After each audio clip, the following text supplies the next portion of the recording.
बिहारमध्ये जनगणना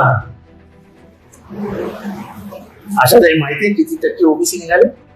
किती? 65-63% ओबीसीची गणना झाली. चला 63% ओबीसी धरा,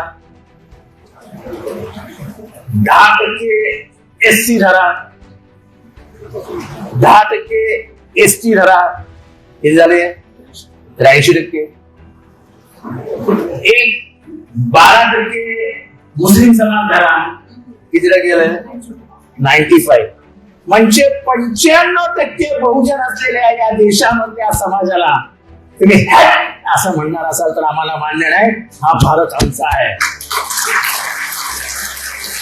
आणि म्हणून माझा नारा आहे, संघर्ष हमारा नारा है, भविष्य का भारत हमारा है. जिसकी जितनी संख्या भारी उसकी उतनी हिस्सेदार भागीदार. आम्हाला आमचा वाटा हवा आहे.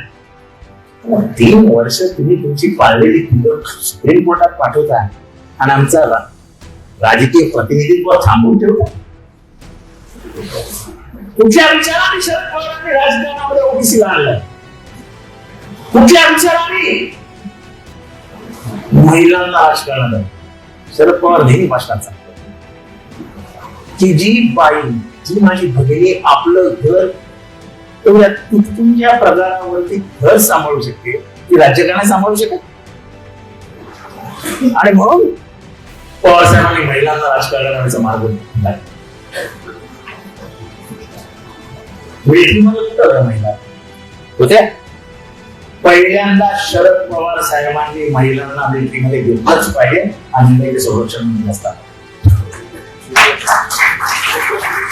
आज सोफिया कुरेशी किंवा मोनिका सिंग या भारतीय लष्कराच्या चेहरा बनवला गेल्या, ह्या केवळ बाबासाहेब आंबेडकर आणि शरद पवारांमुळे झाल्या.